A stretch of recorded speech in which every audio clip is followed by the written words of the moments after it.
पिछली क्लास में हमने ब्लेंड टूल को देखा था और उसके बाद जो टूल हमारे पास है वो सिंबल स्प्रेयर है और उसके फ्लाईआउट में सिंबल स्प्रेयर के अलावा 7 मजीद सिंपल से रिलेटेड ही टूल मौजूद हैं।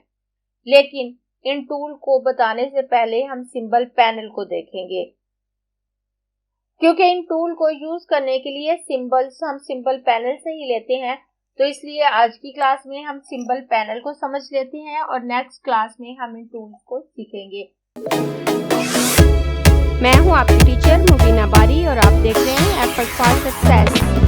मज़ीद वीडियोस और अपडेट के लिए आप हमारी वेबसाइट विजिट कर सकते हैं। उसके अलावा आप हमें हमारे फेसबुक पेज पर भी फॉलो कर सकते हैं। तो ये यहाँ पे सिंबल पैनल्स का आइकन मौजूद है। अगर मैं इस पे क्लिक करूँ तो ये पैनल मेरे पास ओपन हो जाता है। अगर यहाँ पे पैनल मौजूद नहीं है तो आप विंडो मेन्यू में आए तो ये यहाँ पे सिंबल पैनल मौजूद है।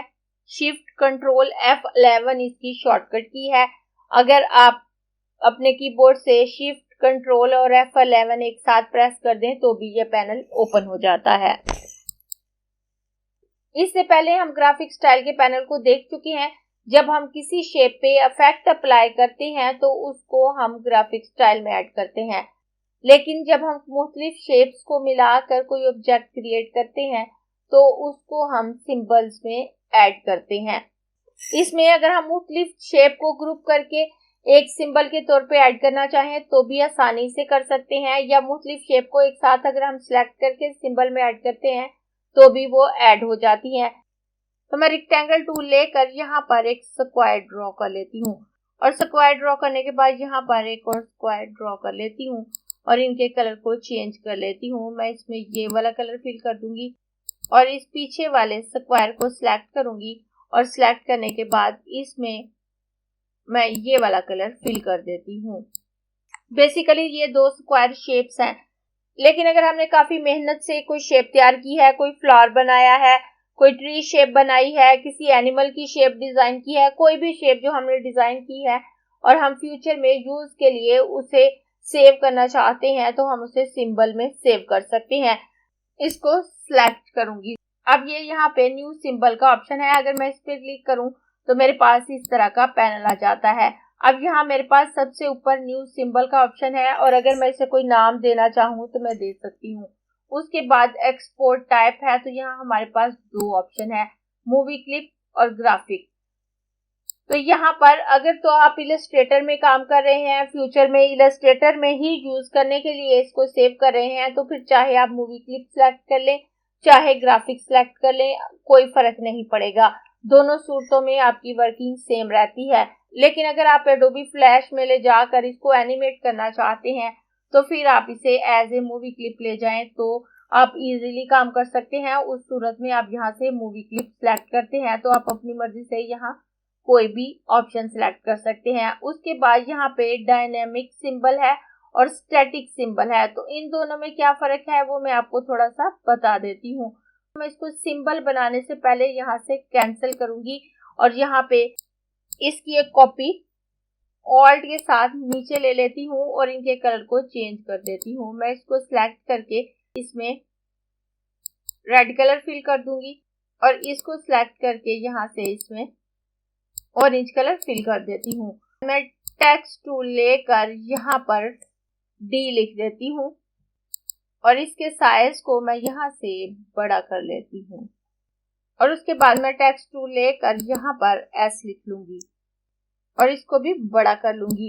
इसको डायनामिक सिंबल बनाऊंगी और इसको स्टैटिक सिंबल बनाऊंगी ताकि दोनों का फर्क आपको बता सकूं। अब मैं इन दोनों शेप्स को एक साथ सिलेक्ट करूंगी। मैं इनको ग्रुप कर लूं तो भी मेरी सेम वर्किंग रहेगी और अगर मैं इसको वैसे ही सिलेक्ट कर लेती हूँ तो भी सेम रहेगी।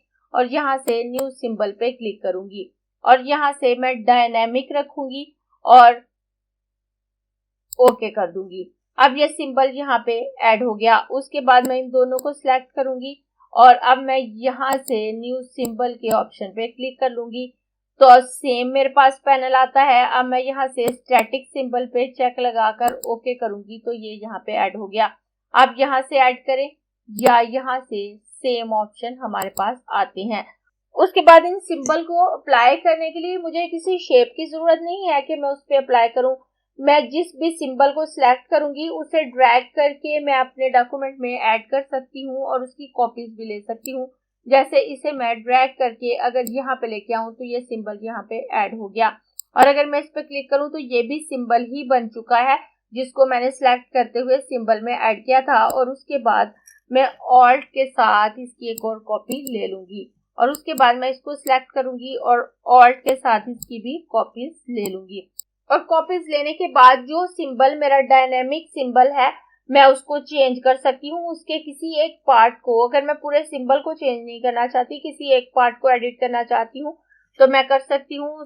तो मैं डायरेक्ट सिलेक्शन टूल लूंगी और इस सायान बॉक्स को सिलेक्ट करूंगी। सिलेक्ट करने के बाद मैं यहाँ पे क्लिक करके अगर इसके कलर को चेंज करूं और चेंज करके येलो कर दूं और ओके करूं तो आप देखें इसमें येलो कलर आ गया, लेकिन हमारे इस सिंबल पर कोई इफेक्ट नहीं आया। उसके बाद अगर मैं इसको सिलेक्ट करती हूँ और सिलेक्ट करने के बाद यहाँ पे दोबारा डबल क्लिक करके इसमें रेड कलर फिल करना चाहूँ और ओके करूँ तो इसको मैंने चेंज कर लिया, लेकिन इस पर कोई फर्क नहीं आया। उसके बाद अगर मैं इसको चेंज करना चाहूँ तो मैं इसको सिलेक्ट करूंगी। सिलेक्ट करने के बाद अब आप देखें ये दोनों ऑब्जेक्ट सिलेक्ट हुए हैं, जबकि मैंने डायरेक्ट सिलेक्शन की मदद से इसकी सिलेक्शन की थी। अब मैं सेपरेट इनमें से किसी एक पार्ट को सिलेक्ट नहीं कर सकती, ये पूरा सिलेक्ट हुआ है। और उसके बाद मैं डबल क्लिक करके अगर इसमें ग्रीन कलर फिल करके यहाँ से ओके करूं तो आप देखें यहाँ पे तो ग्रीन कलर आ गया, लेकिन इसमें कोई चेंजिंग नहीं आई। इस तरह से अगर आप अपने सिंबल को डायनामिक रखते हैं तो आप उसके किसी पार्ट को डायरेक्ट सिलेक्शन टूल की मदद से सिलेक्ट करके उसको चेंज कर सकते हैं। लेकिन अगर आपने उसको स्टैटिक बनाया है तो आप इस तरह से उसको चेंज नहीं कर सकते। हाँ, अगर आप सिंबल एडिट करते हैं तो दोनों सूरतों में आपने स्टैटिक सिंबल लिया है या डायनामिक सिंबल, रिजल्ट सेम रहता है। जैसे आप देखें अगर मैं इसको सिलेक्ट करूं और यहाँ से आकर एडिट सिंबल का ऑप्शन यहाँ पे शो हो रहा है, अगर मैं इस पे क्लिक करूं तो अब मेरा सिंबल यहाँ पर आइसोलेटेड मोड में आ जाता है। और उसके बाद अगर मैं इस ऑब्जेक्ट को सिलेक्ट करूं या इस ऑब्जेक्ट को सिलेक्ट करूं और सिलेक्ट करने के बाद यहाँ से इसमें ये वाला कलर फिल कर दूं और फिल करने के बाद जैसे ही मैं यहाँ क्लिक करके आइसोलेट मोड से बाहर आऊंगी तो आप देखें इस पीछे वाले ऑब्जेक्ट में वो कलर आ चुका है जो मैंने सिलेक्ट किया था। और उसके बाद अगर मैं दोबारा इसको सिलेक्ट करके यहाँ से एडिट सिंबल पे आती हूँ और इस ऊपर वाले बॉक्स को सिलेक्ट करके इसके कलर को चेंज करके ये वाला कलर फिल करूं और आइसोलेटेड मोड से बाहर आऊं तो आप देखें जिसका कलर मैंने चेंज नहीं किया था उसका कलर तो चेंज हुआ है, लेकिन जो मैंने चेंज किए थे उनमें वही कलर आया जो मैंने चेंज किया था। और उसके बाद मैं इस सिंबल को सिलेक्ट करूंगी जिससे मैंने स्टैटिक बनाया है और यहाँ पे आकर एडिट सिंबल के ऑप्शन पे क्लिक करूंगी तो ये भी आइसोलेटेड मोड में आ गया। और उसके बाद मैं इसको सिलेक्ट करूंगी और सिलेक्ट करने के बाद अगर मैं इसमें ग्रीन कलर फिल कर दूं और यहाँ से आइसोलेटेड मोड से बाहर आऊं तो आप देखें तमाम सिंबल चेंज हो चुके हैं। इस तरह से आपने स्टैटिक सिंबल बनाया है या डायनेमिक। अगर आप सिंबल को चेंज करते हैं तो आपकी जितनी इंस्टेंसेस होंगी वो चेंज हो जाएंगी। इस ऑप्शन से आपको दो फायदे होते हैं। एक तो अगर आपके डॉक्यूमेंट में काफी ज्यादा आर्टबोर्ड है, आप कोई बुक बना रहे हैं और उसमें कोई आइकन तमाम पेजेस में ऐड करना है, कोई लोगो तमाम पेजेस में ऐड करना है, तो जब उसे आप एज ए सिंबल सेव करेंगे और सेव करने के बाद आप उसको जितने भी आर्टबोर्ड में ऐड करेंगे और ऐड करने के बाद जब आप उसको एक्सपोर्ट करेंगे अपने डॉक्यूमेंट को फाइनल करने के बाद तो वो एक ही सिंबल तस्वुर होगा और बाकी तमाम उसकी इंस्टेंसेस होंगी और उस तरह से आपके डॉक्यूमेंट का साइज कम होगा।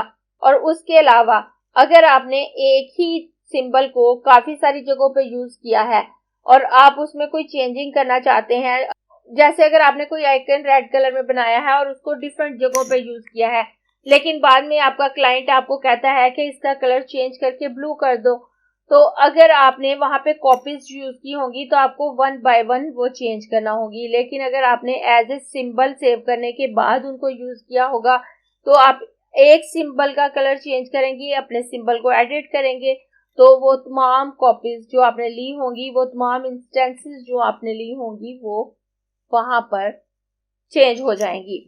उसके बाद हम नीचे वाले ऑप्शन देखते हैं, फिर ऑप्शन मेन्यू में आएंगे। तो ये यहाँ पे डिलीट सिंबल का ऑप्शन है। अगर आपने कोई सिंबल बनाया है या पहले से मौजूद है, उसे डिलीट करना चाहते हैं, तो आप इस ऑप्शन से डिलीट कर सकते हैं।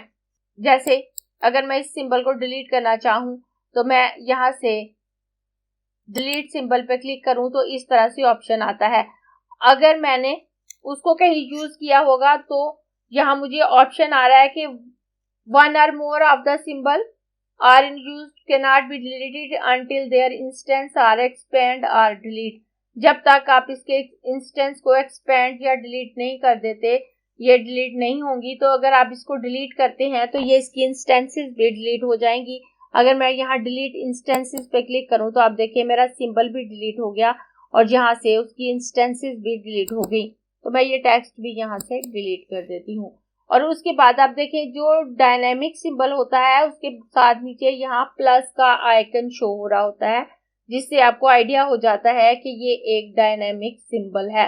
अगर आपने कोई सिंबल डिलीट कर दिया है और उसको वापस लाना चाहें तो आप कंट्रोल जी करके उसको वापस ला सकते हैं। तो मैं यहाँ से इस कीबोर्ड में मौजूद तमाम इंस्टेंसेस को डिलीट कर देती हूँ और उसके साथ टेक्स्ट भी डिलीट कर दूंगी। इससे पहले मैंने आपको बताया कि आप ड्रैग करके सिंबल को यहाँ पे ऐड कर सकते हैं। उसके अलावा ये यहाँ पे प्लेस सिंबल इंस्टेंस का ऑप्शन है। अगर मैं इस पे क्लिक करूँ तो भी ये सिंबल यहाँ पर प्लेस हो जाता है। उसके बाद ये सिंबल ऑप्शन है। अगर मैं इस पे क्लिक करती हूँ तो यहाँ पे न्यू सिंबल, मूवी क्लिप और डायनेमिक और स्टैटिक सिंबल के ऑप्शन हम देख चुके हैं। Enable guide for 9 slice scaling का ऑप्शन है। तो इसको देखने के लिए मैं एक नया सिंबल क्रिएट करूंगी। तो मैं इसको कैंसिल करूंगी और यहाँ पर एक रेक्टेंगल ड्रॉ कर लेती हूँ और इसमें पिंक कलर फिल कर देती हूँ। पिंक कलर फिल करने के बाद अब मैं इसको उठाकर यहाँ पर ड्रैग करूंगी और यहाँ से इनेबल 9 स्लाइस स्केलिंग पे चेक लगाकर इसको ओके कर दूंगी। अब अगर मैं इसको एडिट करती हूँ तो मुझे इसके साथ गाइड्स शो हो रही होंगी और वो तकरीबन 9 पार्ट्स में डिवाइड हो रही होंगी। जैसे अगर मैं इसको सिलेक्ट करूँ तो यहाँ पे मैंने इनेबल 9 स्लाइस स्केलिंग पे चेक नहीं लगाया था और मैं यहाँ से आकर एडिट सिंबल पे क्लिक करूँ तो ये कुछ इस तरह से मेरे सामने आता है।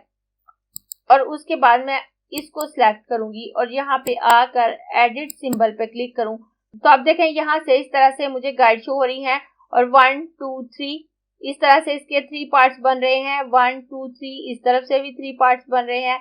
अप साइड पे भी 1 2 3 पार्ट्स बन रहे हैं। राइट साइड पे भी 1 2 3 पार्ट्स बन रहे हैं। इस तरह से तमाम साइड्स पे इसके 9 पार्ट्स बन रहे होते हैं और इस तरह से ये गाइड मेरे पास आ रही होती हैं। अगर आप चाहते हैं कि जब इसको एडिट करें तो आपके पास गाइड्स आ जाएं तो आप 9 स्लाइस स्केलिंग को इनेबल कर सकते हैं। बाकी वर्किंग सेम रहती है।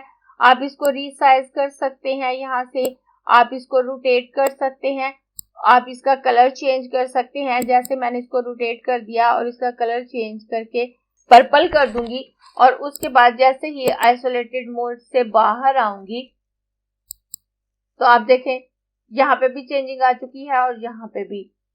और उसके बाद मैं यहाँ पर एक और ऑब्जेक्ट ड्रॉ कर लेती हूँ। यहाँ से न्यू सिंबल के ऑप्शन पे क्लिक करूंगी। अब इसमें जस्ट रजिस्ट्री पॉइंट का ऑप्शन रह गया है तो मैं इसको भी आपको बता देती हूँ। वैसे ट्रांसफॉर्मेशन के ऑप्शन में हम इसको देख भी चुके हैं, लेकिन मैं दोबारा से बता देती हूँ कि आप यहाँ से रजिस्ट्री पॉइंट डिफाइन कर सकते हैं। जब आप रजिस्ट्री पॉइंट डिफाइन करेंगे और जब अपने सिंबल को आप मूव करेंगे तो वो उस रजिस्ट्री पॉइंट के अकॉर्डिंग मूव हो सकता है और इस तरह से आपको उसको मूव करने में आसानी रहती है। जैसे आप देखें मैं यहाँ से रजिस्ट्री पॉइंट को लोअर लेफ्ट कॉर्नर पे सेट कर देती हूँ। उसके बाद मैं इसको ओके कर देती हूँ। अब आप देखें इसके साथ प्लस का आइकन आपको लोअर लेफ्ट कॉर्नर पे शो हो रहा है जिसे मैंने रजिस्ट्री पॉइंट बनाया था। अगर मैं इसको सिलेक्ट करती हूँ तो इसका रजिस्ट्री पॉइंट सेंटर में है। इसको सिलेक्ट करती हूँ तो रजिस्ट्री पॉइंट सेंटर में है। इसको सिलेक्ट करती हूँ तो रजिस्ट्री पॉइंट यहाँ पर लोअर कॉर्नर पे है। अब अगर मैं इसको रोटेट करूँ आप देखें तो ये इस सेंटर पॉइंट पे रोटेट होगा, और अगर मैं इसको सिलेक्ट करके रोटेट करती हूँ तो ये इस रजिस्ट्री पॉइंट के अकॉर्डिंग रोटेट होगा। कई दफा ऐसा होता है कि अपने रजिस्ट्री पॉइंट के अकॉर्डिंग रोटेट नहीं हो रहा होता, तो अगर कुछ इस तरह से प्रॉब्लम है तो आप ट्रांसफॉर्म पैनल को ओपन कर सकते हैं। मैं विंडो मेन्यू में आऊंगी, ट्रांसफॉर्म पैनल को ओपन करूंगी। ट्रांसफॉर्म पैनल को ओपन करने के बाद अगर मैं यहाँ पे आऊं तो यहाँ पर use registry point for symbol पे चेक लगा हुआ है। अगर मैं इस चेक को हटा देती हूँ और हटाने के बाद इसको सिलेक्ट करके रोटेट करूं तो अब आप देखें ये सेंटर पॉइंट पे रोटेट होगा, रजिस्ट्री पॉइंट पे नहीं। लेकिन अगर मैं यहाँ से यूज रजिस्ट्री पॉइंट पे चेक लगा देती हूँ तो ये अपने रजिस्ट्री पॉइंट पे रोटेट होगा। इस तरह से आप रजिस्ट्री पॉइंट को सेट कर सकते हैं। मैं यहाँ से ट्रांसफॉर्म पैनल को क्लोज कर देती हूँ, और क्लोज करने के बाद अब यहाँ से ब्रेक लिंक का ऑप्शन है तो हम इसको भी देख लेते हैं। मैं यहाँ पर इस सिंबल की कुछ कॉपीज ले लेती हूँ, और कॉपीज लेने के बाद अब मैं इसको सिलेक्ट करूंगी, और सिलेक्ट करने के बाद यहाँ ब्रेक लिंक पे क्लिक करूंगी तो अब इसका लिंक ब्रेक हो चुका है। अब आप देखें इसको सिलेक्ट करूंगी तो ये रजिस्ट्री पॉइंट का प्लस आइकन मुझे शो हो रहा है। इसको सिलेक्ट करूंगी तो इसका आइकन शो नहीं हो रहा। इसको सिलेक्ट करूंगी तो यहाँ पर मुझे सिंबल को एडिट करने से रिलेटेड कुछ ऑप्शन शो हो रहे हैं जिनको हम अभी देखते हैं। लेकिन जब इसको सिलेक्ट करूंगी तो मुझे ऐसे कोई ऑप्शन शो नहीं हो रहे। अगर मैं अब सिंबल को एडिट करूं और इस पर डबल क्लिक करूंगी, इसको सिलेक्ट करके मैं यहाँ से इसमें सायान कलर फिल करके आइसोलेटेड मोड से बाहर आ जाती हूँ तो आप देखें जिन दो सिंबल का लिंक मौजूद था उनमें चेंजिंग आ गई, उनका कलर चेंज हो गया। लेकिन जिस सिंबल के साथ हमने लिंक को ब्रेक कर दिया था वहां पे कोई चेंजिंग नहीं आई। उसके बाद ये यहाँ पे सिंबल लाइब्रेरी है तो इसे हम थोड़ी देर में देखते हैं। पहले हम यहाँ पे आ जाते हैं तो यहाँ सबसे पहले न्यू सिंबल है और उसके बाद रीडिफाइंड सिंबल है। तो रीडिफाइंड सिंबल से अगर आप किसी पहले से बनाए हुए सिंबल में चेंजिंग करना चाहते हैं, कोई नई शेप से उसे रिप्लेस करना चाहते हैं तो आप कर सकते हैं। मैं एक स्टार शेप ड्रॉ कर लेती हूँ और इसमें ब्लू कलर फिल करूंगी।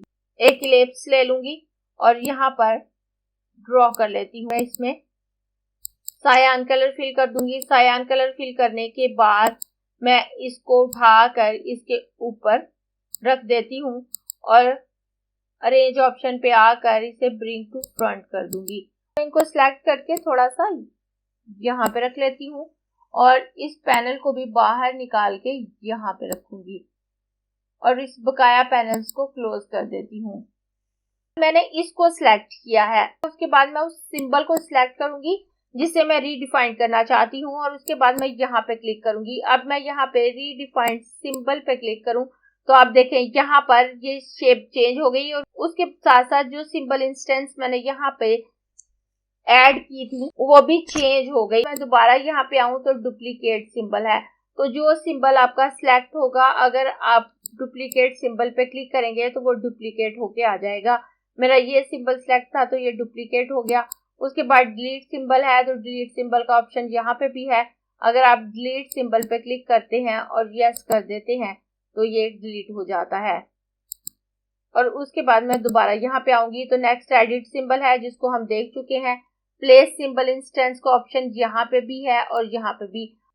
तो आप प्लेस सिंबल इंस्टेंस पे यहाँ पे क्लिक करें या यहाँ पे वो सिंबल आपके डॉक्यूमेंट में प्लेस हो जाता है। जैसे मैं यहाँ से इनको सिलेक्ट करके डिलीट कर लेती हूँ ताकि हमारे आर्टबोर्ड में जगह बन जाए। और प्लेस सिंबल इंस्टेंस पे क्लिक करूँ तो ये यहाँ पे प्लेस हो गया। आप यहाँ से ड्रैग करके भी बाहर ड्रॉप कर सकते हैं या प्लेस कर सकते हैं। जब हम किसी सिंबल को सिलेक्ट करते हैं तो ऊपर प्रॉपर्टी बार में हमें सिंबल की प्रॉपर्टीज शो होने लगती हैं। तो सबसे पहले यहाँ पे डायनामिक सिंबल है तो डायनामिक सिंबल शो हो रहा होगा। अगर स्टैटिक सिंबल है तो स्टैटिक शो हो रहा होगा। उसके बाद सिंबल नेम है, अगर आपने कोई नाम रखा होगा तो यहाँ पे शो हो रहा होगा। उसके बाद यहाँ पे instance of new symbol show हो रहा है कि मैंने नए सिंबल की इंस्टेंस को सिलेक्ट किया हुआ है। उसके बाद यहाँ पे एडिट सिंबल का ऑप्शन है तो एडिट सिंबल के ऑप्शन को हम यहाँ से देख चुके हैं। और उसके बाद यहाँ पे रिप्लेस सिंबल है तो अगर मैं इस पे क्लिक करूं तो यहाँ पे मुझे सिंबल शो हो रहे होते हैं वही जो यहाँ पे सिंबल पैनल में है। इस वक्त यहाँ पे ये सिंबल शो हो रहे हैं। और अगर मैं सिंबल लाइब्रेरी में आकर यहाँ से कोई नया सिंबल यहाँ पे ऐड करती हूँ। मैं इस फ्लावर पे क्लिक करूँ तो ये यहाँ पे ऐड हो गया, इस पे क्लिक करूँ तो ये यहाँ पे ऐड हो गया और मैं इसको क्लोज कर देती हूँ। और उसके बाद मैं रिप्लेस सिंबल पे आऊँ तो आप देखें वो सिंबल भी यहाँ पे शो हो रहे हैं। अब अगर मैं इसे किसी सिंबल से रिप्लेस करना चाहूँ तो मैं कर सकती हूँ, जो मुझे यहाँ पे नजर आ रहे हैं। अगर मैं इस पे क्लिक करूंगी तो ये इसके साथ रिप्लेस हो गया, इस पे क्लिक करूंगी, इस पे क्लिक करूंगी, इस पे क्लिक करूंगी तो यहाँ मैं जिस भी सिंबल के साथ क्लिक करूंगी ये उसके साथ रिप्लेस हो जाता है। इस तरह से अगर हमने सिंबल इंस्टेंस पे कोई सिंबल अप्लाई किया है और फिर उस सिंबल को रिप्लेस करना चाहते हैं तो हम यहाँ से कर सकते हैं। लेकिन मैं यहाँ पे आऊं तो यहाँ पे रिप्लेस सिंबल का ऑप्शन अभी भी हाइड है, क्योंकि ये उस वक्त यूज होता है जब हम सिंबल स्प्रेयर की मदद से सिंबल ग्रुप क्रिएट करते हैं। जब हम सिंबल स्प्रेयर की मदद से किसी सिंबल को यूज करते हैं तो जितने सिंबल ऐड होते हैं वो एक ग्रुप होते हैं, और उस सूरत में जब हमने उस सिंबल को चेंज करना होता है तो हम इस सिंबल पैनल मेन्यू में मौजूद रिप्लेस सिंबल का ऑप्शन यूज करते हैं।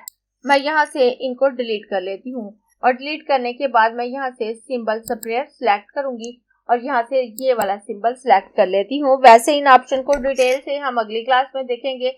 अभी जस्ट मैं इतना सा बता देती हूँ कि आप देखें मैं यहाँ पर सिंबल स्प्रेयर की मदद से यहाँ सिंबल को स्प्रे कर लेती हूँ। उसके बाद अगर मैंने इन सिंबल को किसी सिंबल से रिप्लेस करना है तो पहले मैं इस ग्रुप को सिलेक्ट करूंगी। सिलेक्ट करने के बाद मैं वो सिंबल सिलेक्ट करूंगी जिसके साथ मैंने इनको रिप्लेस करना है। तो मैं ये फ्लावर सिलेक्ट कर लूंगी। अब ये सिंबल मैंने सिलेक्ट किया है जिसके साथ मैंने रिप्लेस करना है और उसके बाद मैं यहाँ पे आऊँ तो अब आप देखिए रिप्लेस सिंबल का ऑप्शन यहाँ पर शो हो चुका है। अब अगर मैं इस पे क्लिक करूँ तो ये तमाम सिंबल इसके साथ रिप्लेस हो जाएंगे जिसे मैंने सिलेक्ट किया था।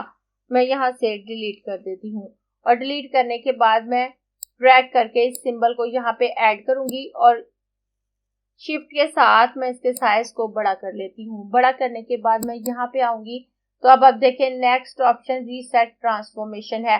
ट्रांसफॉर्मेशन में चाहे आपने इसको रोटेट किया है, चाहे साइज बड़ा किया है, चाहे आपने छोटा किया है, जब आप रीसेट ट्रांसफॉर्मेशन करेंगे तो ये ओरिजिनल साइज में आ जाता है। मैं यहाँ पे क्लिक करूँ तो आप देखें यहाँ पर ये ओरिजिनल हालत में आ चुका है।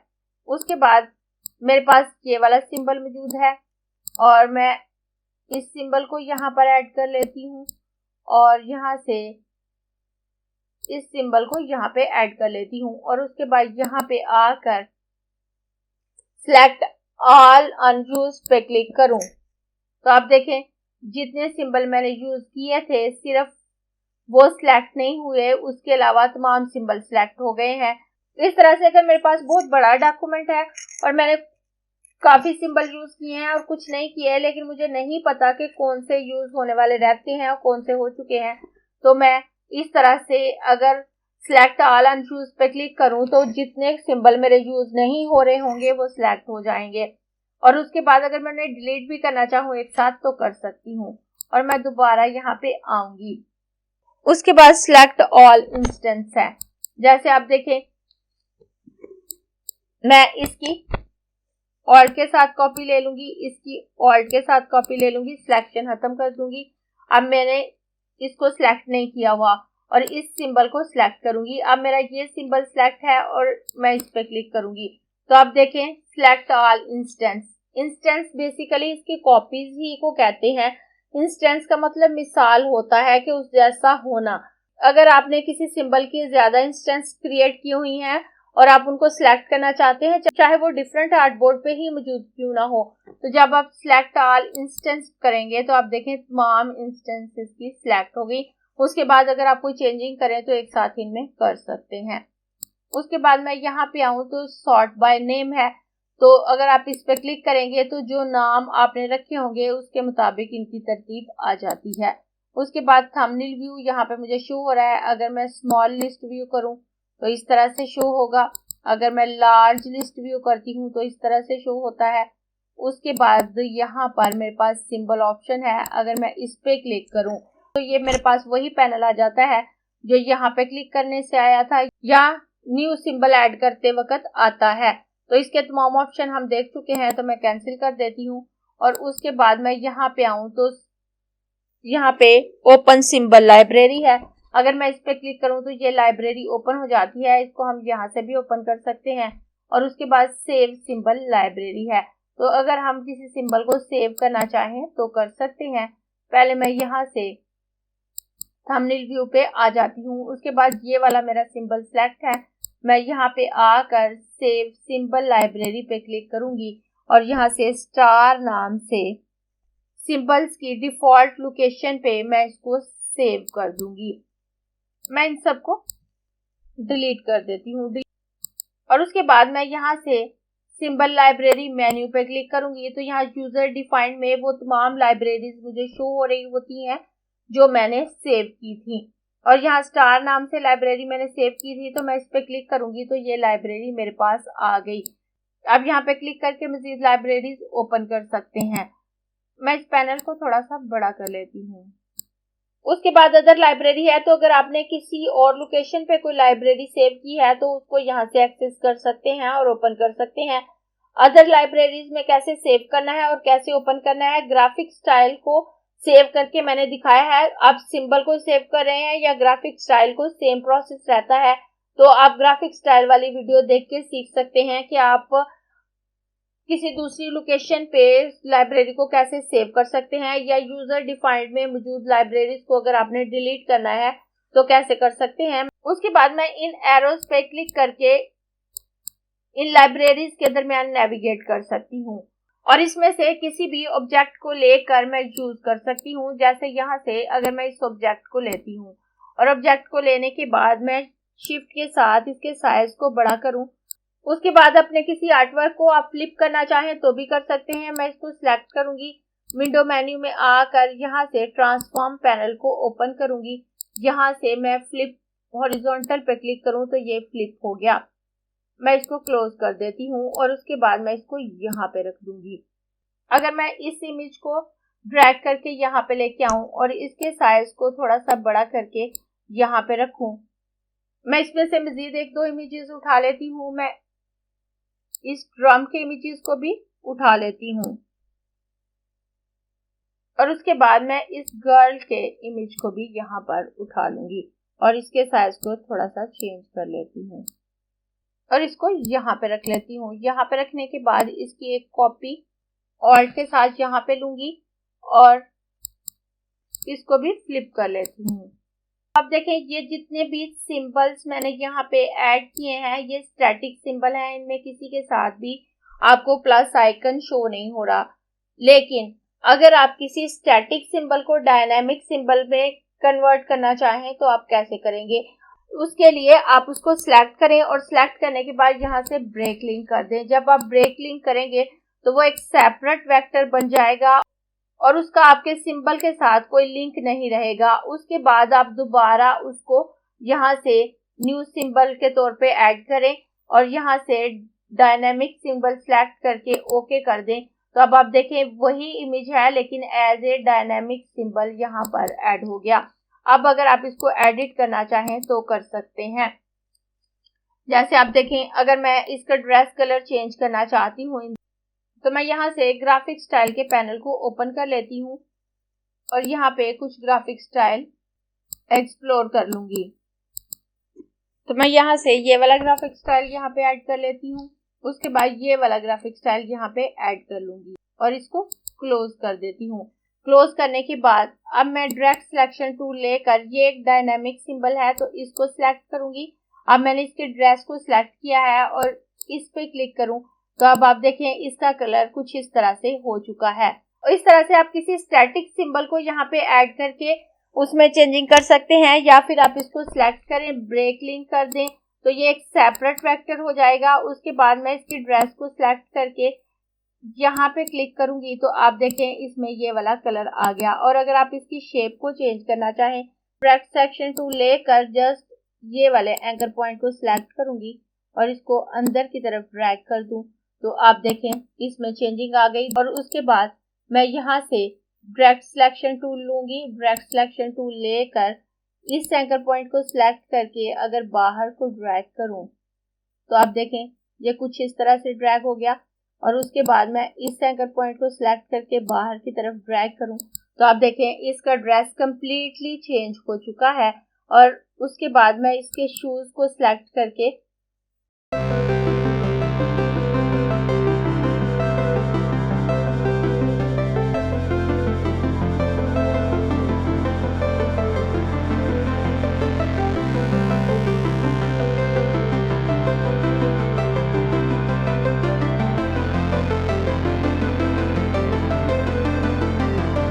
अब मैं यहाँ से एक्स्ट्रा पैनल्स को क्लोज कर देती हूँ। इस तरह से आप सिंबल्स को लेके यूज कर सकते हैं, ब्रेक लिंक करके उनको एडिट कर सकते हैं या उनको डायनेमिक बनाकर उनको एडिट कर सकते हैं। और सिंबल को लेके जो आप आर्टवर्क क्रिएट करते हैं वो वेक्टर ही होता है। अगर आपको ये क्लास पसंद आई है तो लाइक कीजिए, अपने दोस्तों के साथ शेयर भी कीजिए ताकि वो भी सीख सके। आप अपने क्वेश्चंस और व्यूज नीचे कमेंट बॉक्स में लिख सकते हैं। और अगर आपने चैनल सब्सक्राइब नहीं किया तो प्लीज सब्सक्राइब कीजिए ताकि आपको आने वाली वीडियोस का नोटिफिकेशन फौरन से मिल सके।